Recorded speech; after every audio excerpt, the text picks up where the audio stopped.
impregnated intentionally by going off. And this is another thing that's not admitted in white culture. Black culture doesn't even do birth control from a percentage perspective. Yeah, they're like, shit, I ain't taking a pill every day. Shit. In the white culture, it's completely lied upon. But I told you about that documentary that I watched from 1980 to 1990. They followed all these British women, 10,000 of them. And the original study was about their birth control, what type of contraception they were using. It ended up being a whole study on orgasm because the majority of women would go find the Bobby Brown or go find the 10-foot tall comedian and not put a condom on that dick. But when they would go home to their boyfriend, he was strapped the entire time.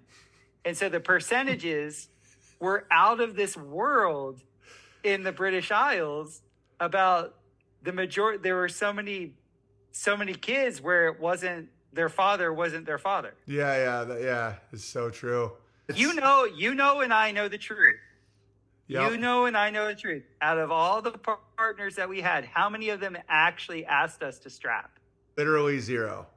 None. Like, I mean, it's none. Like, I know. And then you'll hear these stories and they're just like, and you're like, there really is. There's almost like these weird classes of that where there's guys where it's like, I've taken her out to like 14 dates and she said if I wore 10 condoms, I'm like, dude, she doesn't want you. Like, that's why I like the marriage version. You know, I don't even want that hedonistic world at all. I'm just saying that if you break the prefrontal cortex, if you break the thinking side of the brain, like that's what the animal is. I think it's like 15%. It's like a different guy.